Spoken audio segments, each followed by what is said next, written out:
All right, dun, dun, dun, dun, 3 by 3 matrix. It's going to happen here because this is a 3-variable system of equation. So, one thing that I want to point out that I want you to notice here is that this does not have just x, y, and z on one side. It has this 2, 5, and -4 over here on the left with it. So we're going to have to move those numbers over because the sign is going to make a difference when I fill in that answer column. So what we actually have here is x plus y minus z equals a -2, then 2x minus y plus z is equal to a -5, and x minus 2y plus 3z is equal to a +4. Oops. So, the biggest deal here is the sign changes over here on these last terms so you can have it set up. But the same concept applies. Your matrix for your determinant, your actual D, is going to be those values on the coefficients of the left-hand side. So let's solve for that first.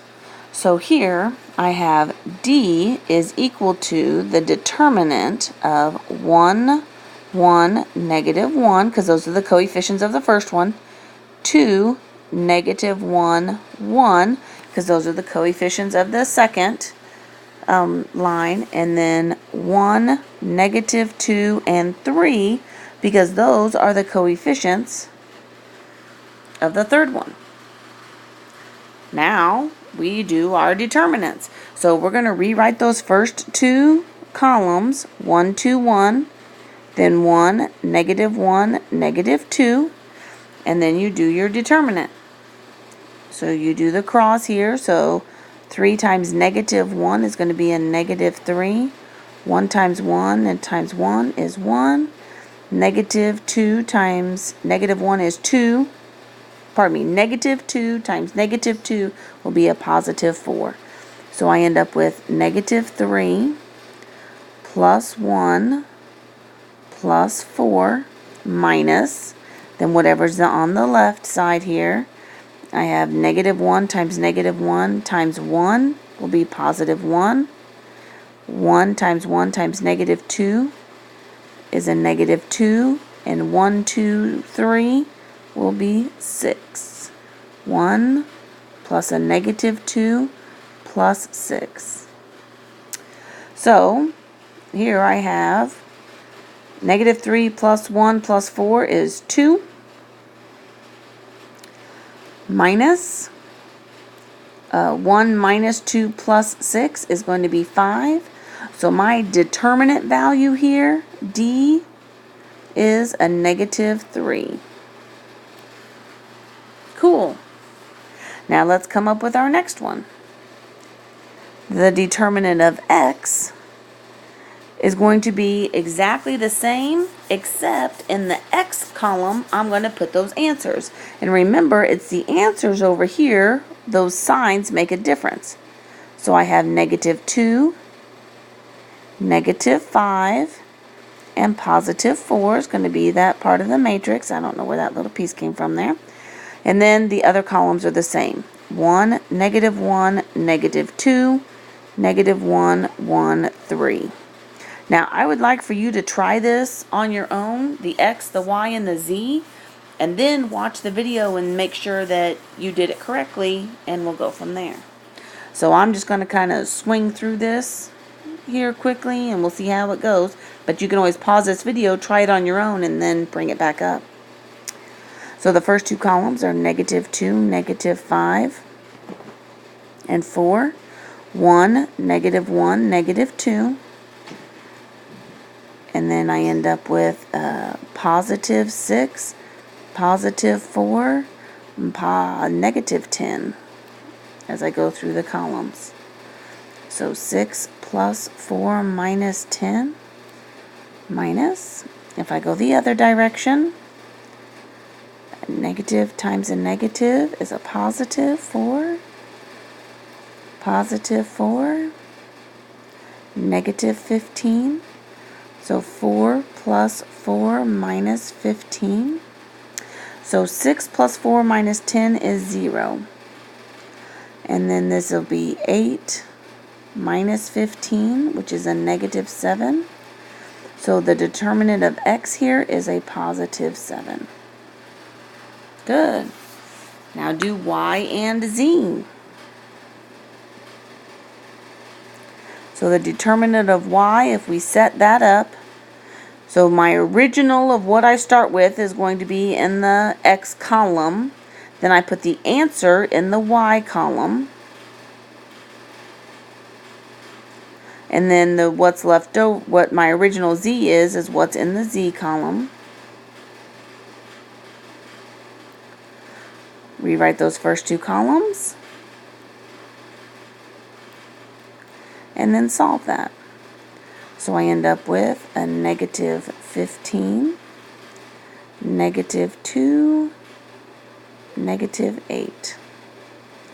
Negative 15, negative 2, negative 8, minus, if I go the other direction, here I'll end up with positive 5, positive 4, negative 12. Positive 5, positive 4, and negative 12. So negative 15 minus 10 is a negative 25. And then 9 minus 12 will be a negative 3. And so the determinant of y is going to end up being negative 22. Awesome.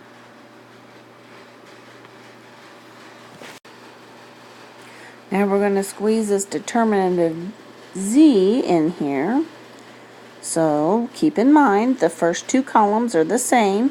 So 1, 2, 1, 1, negative 1, negative 2. And then the third column will be our answer, and that's where we get our negative 2, negative 5, and 4. Then you rewrite those first two columns. 1, negative 2, and then you solve using that, the right minus the left.